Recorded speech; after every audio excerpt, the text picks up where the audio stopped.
Welcome to Binge Watchers, where we talk about the stories and characters we love and the shows they live in. My name is Ron, and let's talk about Season 2 of Travelers. I'm not gonna get into any Season 2 spoilers in this review, but I do have some Season 1 spoilers I want to talk about. So if you haven't watched this show at all, you can find my Season 1 review down in the description, but the bottom line for that one is that it's a fun show and I like it. If you've been watching Binge Watchers for a while, you know that I'll watch anything that has time travel in it. It's one of my favorite sci-fi things to have in a story. But actually, one of my favorite things about Travelers is how accessible it is to both sci-fi time travel fans like myself and those strange creatures who don't like sci-fi.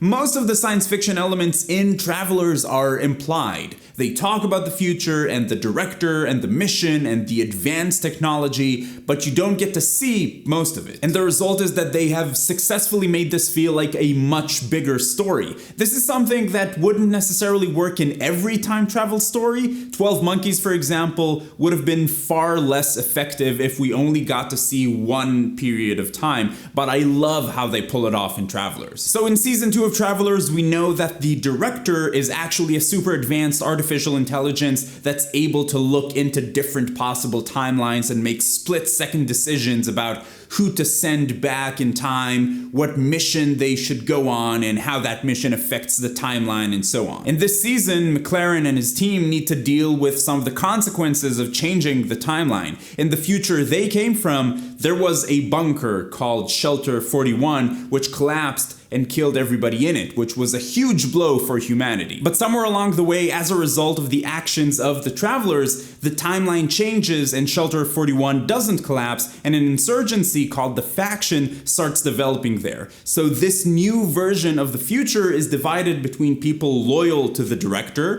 who believe that this artificial intelligence and the Travelers program are the best way to save humanity, and the Faction, who believe that the fate of humanity should be decided by humans and not a machine. So the Faction tries to undermine the director and the Traveler program. I thought this was a brilliant story. Of course, you could poke some holes in it, as you could with any time travel story, but I love the concept of how the Faction was created and this disparity between the different versions of the future. So Season 2 is largely similar to Season 1. The team goes on missions that play some part in securing the future of humanity while dealing with the personal issues that came from assuming the identities of their hosts, only that by this point, they are their hosts. In Season 1, Traveler 3468 pretended to be Grant McLaren. In Season 2, he is Grant McLaren. And the added threat in Season 2 is the Faction trying to sabotage their missions and generally mess things up for everybody. And while the Faction are the bad guys, I think the show does a good job in making a good argument for them. So you can kind of see where they're coming from, and they're not just evil terrorists who are evil because they're evil. The strength of this show is in its tone and its focus on characters. The story is serious and sometimes violent, and the stakes are high, people's lives are on the line, but the show manages to tell that story and still keep things pretty light, and they spend a lot of time telling the stories of the members of the team, telling stories about them and their personal lives. And in other shows, those are often the boring parts that feel like they were just kind of put there to go through the motions. But in Travelers, they did such a great job in getting us to like these characters that I actually wanted to see what was going on in their lives. Trevor specifically is such a fantastic character. Marcy and David have an interesting thing going on. Philip actually has one of the coolest things in the show happen to him. I actually wish we could have spent more time with that. So it feels like the show takes the story seriously. The characters in the show are painfully aware of what's at stake, but somehow the show doesn't get overly serious. It knows how and when to just have fun, whether it's the team kind of teasing one another or someone making some remark about how crazy this whole time travel thing is. And a lot of the concepts that were set up in Season 1 are expanded upon in Season 2, proving further that the whole sending a consciousness back in time thing is not just a gimmick or an excuse not to go full sci-fi, but it's a key mechanic of how the world of this story works. Just like season 1, this season still feels like a bit of a tribute to the science fiction of the 90s, with how the future tech looks like and the orange matrixy stuff you see on every monitor, or how every now and then they'll just explain something away with, it's time travel, it's nanites, whatever, don't think about it.